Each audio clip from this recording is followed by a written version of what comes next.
اگر ہمیں کوئی شخص کہتا ہے کہ شب برات کو اٹھ کے نفل نہ پڑھو، تو بھائی نفل ہم نے پڑھنے اللہ کی رضا کے لیے، ہمیں کسی بندے سے ڈگری لینے کی ضرورت نہیں، نہ تو ہمارے اور رب کے درمیان معاذ اللہ کوئی وسیلہ ہے کہ تو کہے گا تو پڑھیں گے، جب دل کرے گا پڑھیں گے، اور جتنے دل کرے گا پڑھیں گے۔ ہم تو نفل کہہ رہے ہیں اس کو، ہم نے کب کہا ہے ضروری ہے جو عشاء پڑھ کے سو جائے فجر تک سویا رہے، ہم اس کو گناہ گار نہیں کہہ رہے، لیکن یہ ضرور کہیں گے کہ گولڈن چانس مس کر دیا اس نے، چانس مس کیا، یہ تو اللہ کی رحمت کا موقع تھا۔ حضرت سیدہ عائشہ صدیقہ رضی اللہ تعالی عنہا ارشاد فرماتی ہیں کہ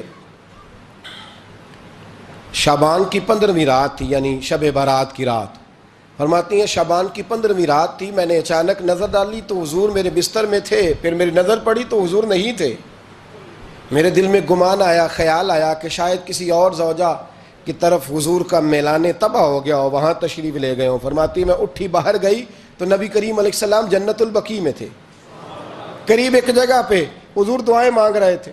فرماتے میں گیا تو حضور فرمانے لگے ابو بکر کی بیٹی تو نے کیا گمان کیا کہ اللہ کا رسول تیری حق تلفی کرے گا؟ عرض کی حضور آپ مالک ہیں، کہیں اور جانا چاہیں تو میری طرف سے پابندی نہیں۔ کہتی ہے وہاں کھڑے کھڑے میرے رسول کریم نے بیان فرمایا، یہ ترمذی کے لفظ ہیں، حضور نے فرمایا عائشہ یہ شعبان کی 15ویں رات ہے، مدینے میں سب سے زیادہ بکریاں بنو کلب کا قبیلہ پالتا تھا، فرمایا آج کی رات بنو کلب کے قبیلے کی بکریوں کی تعداد کے مطابق اللہ میری امت کے لوگوں کی بخشش فرما دے گا۔ یہ وہ رات ہے۔ جناب عائشہ صدیقہ رضی اللہ تعالی عنہ نے بات رات کو سنی تنہائی میں نبی پاک سے، رات کو تنہائی میں حضور سے سنی، سویرے جناب عائشہ نے کل امت کو بتائی۔ اگر یہ بات اہمیت والی نہ ہوتی تو بی بی صاحبہ آگے روایت کرتی، یہ کتابوں میں آتی، یہ لوگوں کو بتاتی۔ حضرت عائشہ نے روایت کیا اور مولا علی شیر خدا نے تو کھل کے کہا، ابن ماجہ میں حضرت علی سے پیار کرنے والوں کے لیے الگ عنوان، مولا علی نے کھل کے فرمایا شعبان کی 15ویں رات کو رات عبادت کرنا اور سویرے روزہ رکھنا۔ حضرت علی کا لفظ بائی نہیں سیاستہ میں، رات کو روز عبادت کرنا، دن کو روزہ رکھنا۔ ویسے تو رب کریم ہر روز تہجد کے وقت پہلے آسمان پر نزول اجلال فرماتا ہے اور لوگوں کو فرماتا ہے کوئی بخشش مانگنے والا، اور فرمایا ہر روز تہجد کے وقت یہ اعلان ہوتا ہے، پر شب برات کو نا شروع رات سے یہ اعلان شروع ہو جاتا ہے۔ ادھر دیکھو میری طرف، مغرب سے اعلان شروع ہو جائے گا۔ اللہ کرے آپ کو سمجھ آئے، اللہ کرے آپ کو، اور بھائی یہاں باہر لوٹ سیل لگ جائے، یہاں ابھی سیل لگ جائے، 5000 والا جوڑا 1500 میں، تو رش ختم ہوگا۔ اور بھائی اگر یہ لگ جائے، چلو یہ تو دور کی بات ہے نا، ہم تو لنگر والے لوگ ہیں، اگر لنگر کا اعلان ہو جائے کہ بڑا تگڑا ہے، بڑا تگڑا، ہمارے ہاں تو شادی کی روٹی کھلتی ہے تو لوگ آخری روٹی سمجھ کے کھاتے ہیں، یہ تو شاید اللہ ماشاءاللہ یہ آخری ہے، اس کے بعد نہ ملے گی۔ جب اعلان ہوتا ہے اور دعوت ہوتی ہے کہ کھلا ہے جی کھاؤ، کیا حشر ہوتا ہے، کیا انداز ہے۔ مولا علی شیر خدا حدیث روایت کرتے ہیں، رنگ کیا ہے؟ فرمایا باقی راتوں میں نا تھوڑا سا پیکج ہوتا ہے، تھوڑا سا، آخری حصے میں رات کے شب برات کو نا رات چڑھتے ہی اللہ پہلے آسمان پر جو اس کی شان کے لائق ہے نزول جلال فرماتا ہے، اور پہلا جملہ یہ فرماتا ہے کوئی معافی مانگنے والا؟ اللہ کرے آپ کو سمجھ آئے، یعنی معافی دینے والا کہہ رہا ہے چلو آؤ ادھر آؤ ذرا معافی مانگو، میں معاف کرنے آیا ہوں، مانگو معافی، ہے کوئی معافی مانگنے والا؟ معاف کر دیں گے۔ اور آپ فرماتے ہیں ہے کوئی رزق مانگنے والا؟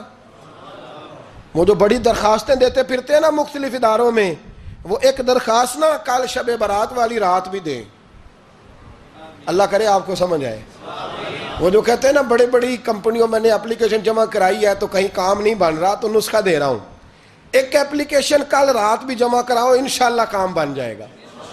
اور میں نہیں کہہ رہا، مولا علی شیر خدا فرما رہے ہیں، اور وہ خود نہیں فرما رہے، وہ نبی پاک کا فرمان نقل کر رہے ہیں، اور وہ رسول اللہ صلی اللہ علیہ وسلم کی بات نہیں بیان کر رہے، وہ کہتے ہیں رب فرماتا ہے کوئی روزی مانگنے والا؟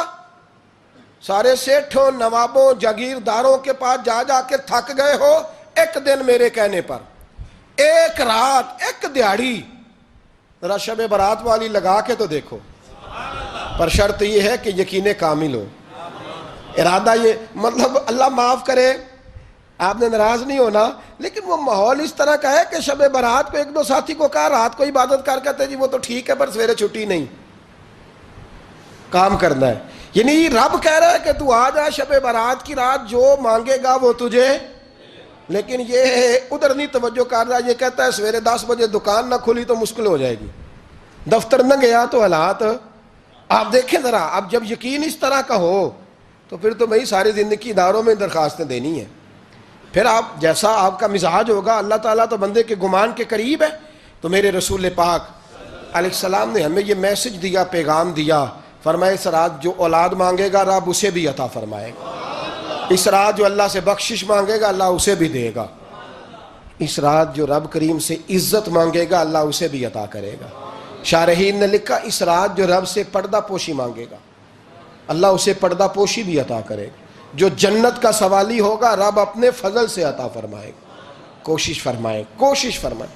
10 محرم کو ہمارے ہاں لوگ جاتے ہیں قبرستان، وہ کسی حدیث سے ثابت نہیں، میں منع نہیں کر رہا، جائیں 9 محرم کو جائیں، 10 کو جائیں، 11 کو جائیں، 8 کو جائیں، سفر میں جائیں، ربیع الاول میں جائیں، قبرستان میں جب بھی جائیں منع نہیں ہے. لیکن شب برات والی رات تو خود رسول کریم گئے ہیں نا قبرستان.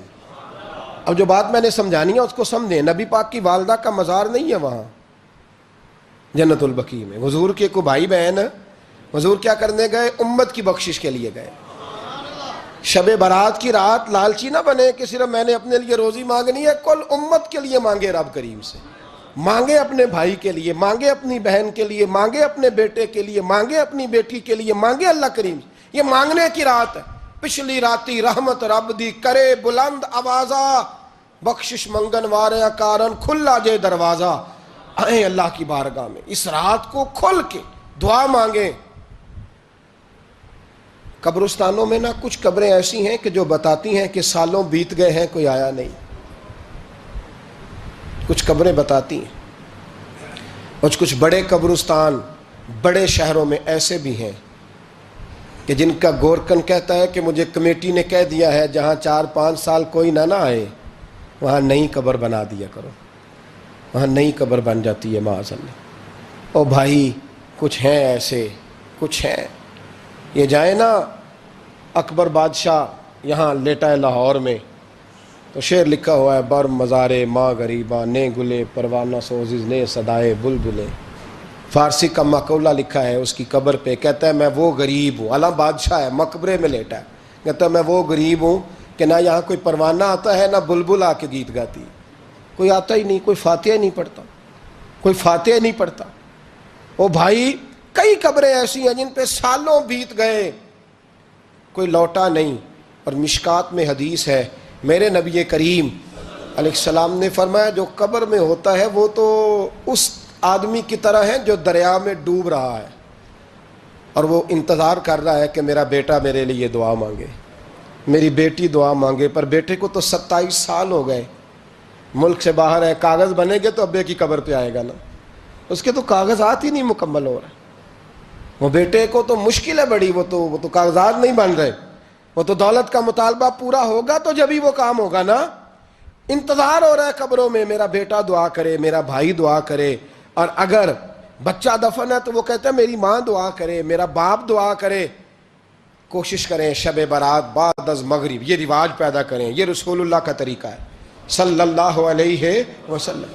قبرستان میں جائیں اور جا کر کے وہاں اللہ تبارک و تعالیٰ سے دعا مانگیں کہ یا اللہ جو اس قبرستان میں لیٹے ہیں وہ بھی، اور جو آج تک کلمہ پڑھنے والے دنیا سے گئے وہ بھی، اور جو قیامت تک جائیں گے وہ بھی. اے اللہ تو سب کی بخشش فرما دے.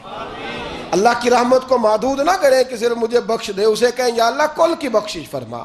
ساری امت کے لیے دعا کریں. شب برات کی رات نفل پڑھیں. ہمارے ہاں محفل ہوتی ہے ہر سال الحمدللہ، بڑے شوق سے بڑا خوبصورت ہم اہتمام کرتے ہیں. لیکن میں اکثر دوستوں سے کہا کرتا ہوں کہ جن کو اکیلے میں نفل پڑھنے میں مزہ آئے وہ اکیلے میں پڑھیں. کتنی کھلی بات کر رہا ہوں. میں پابند نہیں کر رہا کہ آپ یہاں آئیں گے محفل میں آئیں گے ضروری ہے. بھئی آپ کو اکیلے میں مزہ آتا ہے نا. کچھ لوگ تنہائی میں ہو تو دل زیادہ لگتا ہے، وہ تنہائی میں کریں اللہ اللہ کوئی عرض نہیں. لیکن کچھ ایسے ہیں کہ نعت سنتے ہیں تو دل نرم ہوتا ہے، تقریر سنتے ہیں تو دل نرم ہوتا ہے. تو جن کا اس طرح نرم ہوتا ہے وہ مسجد میں آئے, بات سنیں. کچھ کو سب کے بیچ بیٹھ کے رونا آتا ہے. حضرت سعدی شیرازی فرمایا کرتے تھے کچھ لوگوں کے آنسو مجھے رلا جاتے ہیں. فرماتے ہیں کچھ کی آنکھیں دیکھ کے رو پڑتا ہوں, لہٰذا میں جب بھی ذکر کرتا ہوں محفلوں میں بیٹھ کے کرتا ہوں. تنہائیوں میں مجھ سے نہیں ہوتا, تو جس سے نہیں ہوتا وہ آئے نا, مسجد میں آئے, رات عبادت کرے. کل مغرب سے پہلے پہلے کام سمیٹ لیں سارے, اور مغرب کے بعد یہ رات شروع ہوگی, مغرب کے بعد ایک چھٹی کر لو اللہ رسول کے لیے. کر لیں گے انشاءاللہ تعالی ایک چھٹی. اور توبہ کی رات ہے یہ, توبہ کرنی ہے. توبہ کس کو کہتے ہیں؟ توبہ کا معنی ہے پچھلے گناہ پر پچھتانا, شرمسار ہونا. کہتے نہیں اے کاش میں نہ کرتا, اور وہ لفظوں میں نہیں, جملوں میں نہیں, توبہ رٹی رٹائی نہیں, شرمسار ہونا اور آئندہ گناہ نہ کرنے کا پکا ارادہ کرنا, اس کا نام توبہ ہے. دیکھیں اللہ تعالیٰ فضل کرے, میں نے پچھلے سال کہا تھا پھر کہتا ہوں, مسجدوں سے نا شب برات کی رات, شب قدر کی رات چیخوں کی آوازیں آتی ہیں, لوگ اتنا روتے ہیں نا. رونا چاہیے, کم روتے ہیں زیادہ رونا چاہیے. لیکن سوال یہ ہے کہ اتنا زیادہ لوگ شب برات کی رات روتے ہیں, کیا پھر سویرے بددیانتی ختم ہو جاتی ہے؟ جو رات مسجد میں کھل کے رو کے آیا ہے اس کا پروگرام ہے نا کہ اب ملاوٹ کبھی نہیں کرے گا, اب گاہکوں سے جھوٹ کبھی نہیں بولے گا, اب وہ بددیانتی کا معاملہ کبھی نہیں کرے گا. لیکن رات روتا بھی رہے اور سویرے پروگرام یہ ہو کہ میں نے پھر لوگوں کو فریب دینا ہے, داؤ لگانا ہے, تو اس نے توبہ کیا رات کے, یہاں بس یہ ایکٹنگ کر کے لوٹ آیا ہے. یعنی بڑی سجا بنا کر کے سوار کر کے رات توبہ کی. کیا مطلب ہے توبہ کا کہ توبہ آپ نے کی؟ حضرت حسن بصری سے کسی نے کہا توبہ کیا ہے؟ فرمانے لگے توبہ یہ ہے کہ جس گلی سے رب نے تجھے منع کیا ہے دوبارہ پھر تو اس گلی میں نظر نہ آئے, تو نظر ہی نہ آئے. اور جس جگہ جانے کا رب نے تجھے حکم دیا ہے پھر تو دوبارہ وہاں سے غیر حاضر نہ ہو. اگر یہ پروگرام ہی نہیں, ارادہ ہی نہیں. بچے ایک دو مجھے کہنے لگے کل حضرت صاحب توبہ کے موضوع پر ہم نے گفتگو کرنی ہے, تو کوئی باب بتائے کہاں پہ ہے. کچھ بچے شاگرد ہیں, کچھ مسجدوں میں جمعہ پڑھاتے ہیں. ایک نے مجھ سے کہا, تو میں نے کہا بیٹے پہلے مسجد میں جاؤ, 2 نفل پڑھو, توبہ کرو, توبہ کا ارادہ بناؤ. یہ رسم نہیں ہے. وہ نعت خواں بھی تو توبہ کر لینا جو شب برات کے دن لوگوں کو توبہ کرانے آیا ہے اور 25,000 کا سودا کر کے آیا ہے. تو آج اس کام سے تو توبہ کرنا, یہ نوٹ پھکوانے سے تو توبہ کرنا. یہ رسم ہے. ساری رات توبہ توبہ توبہ توبہ, یہ کیا معنی ہے اس کا؟ کیا مطلب کریں؟ امام غزالی فرماتے ہیں کہ ایک آدمی بادشاہ کا گارڈ تھا, سپاہی تھا, اس کا پہرے دار تھا, نگرانی کرتا تھا, بڑی وفاداری سے نوکری کرتا رہا. بادشاہ نے اسے تنخواہ کے علاوہ بھی بڑا نوازا. اسے بادشاہ نے بڑے الاؤنسز دیے, بادشاہ نے بڑا کچھ دیا, مکان دیا. کچھ سالوں کے بعد بادشاہ کو پتا چلا کہ یہ میرے لیے نہیں آتا تھا, اس کی تو میری کنیز پر نظر تھی, اس نے تو رات کی ڈیوٹی اس لیے لگوائی تھی کہ کنیز پر نظر تھی. تو امام فرماتے ہیں کہ بتاؤ پھر وہ بادشاہ اس کے ساتھ کیا سلوک کرے گا؟ وہ کیا سلوک کرے گا؟ تو لوگ کہنے لگے حضور لگتا یہ ہے کہ وہ نا 4-5 حصوں میں کاٹ کے تو کتوں کے آگے پھینکے گا. آپ فرمانے لگے میرا رب تو بڑا ہی کریم ہے, وہ تو ایسے نہیں کرتا. لیکن بتلاؤ اگر اسے پتا چلے کہ یہ رسم کے لیے آیا ہے, اس کی تو نظر ہی مال پہ ہے, یہ تو سویرے بدلے گا نہیں, یہ تو دھوکہ دے رہا ہے, یہ تو توبہ کرنے آیا ہی نہیں, اس نے تو ڈھونگ رچایا ہے, اسے تو پہلے سے خبر ہے, تو پھر تم کیا امید رکھتے ہو؟ پھر کیا رویہ رکھتے ہو؟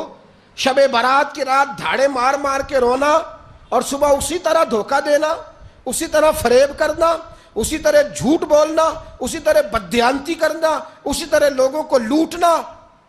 تو یہ رسم نہیں ہے توبہ. توبہ تو بدل جانے کا نام ہے, توبہ تو پھر سنور جانے کا نام ہے. توبہ تو اس طرح ہے جس طرح حضرت ابراہیم ابن ادھم نے کی تھی. وقت کے بادشاہ تھے, بادشاہ جب توبہ کی تو پھر ہر چیز چھوڑ دی, پھر مال لوگوں میں بانٹ دیا اور پھر ٹاٹ کا لباس پہن کر زندگی گزاری. لوگوں نے کہا حضور یہ تبدیلی ہے. فرمایا تبدیلی نہیں, یہ میری توبہ ہے, یہ میری توبہ ہے. جب توبہ کی تو پھر بدل کے کی, جب توبہ کی تو پھر تبدیل کیا آپ نے. یہ کیا توبہ ہوئی؟ ساری رات روتے رہے, سویرے دکان پہ جا کے پھر قسم اٹھائی کہ مجھے تو پڑتا ہی 11,000 کا ہے. یہ توبہ ہے؟ تو آپ نے اور میں نے توبہ کرنی ہے تو انشاءاللہ تعالیٰ اس طرح کرنی ہے کہ پھر 15ویں شعبان کو بدل جائے. یہ جو موقع آتے ہیں نا شب برات کے, شب قدر کے, یہ بنیادی طور پر اللہ تعالیٰ کی طرف سے دی ہوا موقع ہوتا ہے کہ چلو تمہیں چانس دیتے ہیں، تمہیں چانس دیتے ہیں، پابندی کوئی نہیں، لیکن رب کی طرف سے نا موقع ملتا ہے، چلو تمہیں ایک موقع دیتے ہیں، چلو اپنے آپ کو کلیئر کر لو، تمہیں موقع دیتے ہیں، یا اللہ کیا کرے، کچھ بھی نہیں، آ کے نا سچے دل سے 2 رکعتیں پڑھ کے توبہ کرو، عرش کا مالک پچھلے سارے معاف کر دے گا، کچھ بھی نہیں، آؤ موقع ہے۔ ان لوگوں کی باتوں پہ نہ جائیں جو بلا وجہ پریشان کرتے ہیں، ہمیں بھی روز ہی سوال آتے ہیں، دل نہیں کرتا، کچھ باتیں ایسی ہیں جو کرنے کو طبیعت نہیں چاہتی، میں کروں گا بھی نہیں۔ لوگوں کو شب برات کا حوالہ بھی نہیں مل رہا، حالانکہ ترمذی شریف میں حدیث موجود ہے، صحاح ستہ کی روایت ہے، ترمذی میں موجود ہے۔ پہلے کہتے ہیں صحاح ستہ سے دکھاؤ، جب صحاح ستہ سے مل گئی تو اب اور کدھر جانا ہے؟ اور ابن ماجہ میں موجود ہے مولا علی کی روایت، اور ذرا ترتیب دیکھیے گا، یہ ترمذی کی حدیث ہے، امام ترمذی نے تو پورا باب باندھا ہے 15ویں شعبان پر، پورا باب۔ اب تمہاری مرضی ہے، اگر تم نہیں بات کو سمجھنا چاہتے۔ اور مجھے پتا کیوں یہ شب برات کیا لگتا ہے، مجھے کبھی کبھی یوں لگتا ہے کہ رب فرماتا ہے کہ رمضان سے 15 دن پہلے ہی پکی سچی توبہ کر لے، تیاری کر، پاک صاف ہو جا، تاکہ جب رمضان آئے نا تو پھر تجھے پاک ہونے کی ضرورت نہ پڑے، بس پھر تو آتا جائے اور میں تیرے اوپر رحمتیں نچھاور کرتا جاؤں، بس تو پہلے ہی تیاری کر، 15 دن پہلے ہی، 14 دن پہلے تیار ہو جا۔ کل رات اپنے آپ کو ذہنی طور پر تیار کریں، بچوں کو تیار کریں، گھروں کو تیار کریں۔ اب جب مہمان آتے ہیں نا بڑا کچھ کرتے ہیں، شب برات آئے تو مصلی ایک دفعہ دھویا کریں، ایک دفعہ مصلی دھویا کریں۔ فرش دھوتے ہیں نا، مہمانوں نے آنا ہے تو ایک کمرے کا فرش دھو کے صاف کریں کہ خواتین نے یہاں ساری رات نماز پڑھنی، یہ ارادے بنائیں۔ جس طرح آپ کہتے ہیں نا رات کو سفر کرنا ہے تو دوپہر میں تھوڑا آرام نہ کر لوں تو کل دوپہر میں آرام کر لیں، تاکہ رات کو رب رب کرنا آسان ہو جائے، اللہ کی بارگاہ میں بیٹھنا آسان ہو جائے۔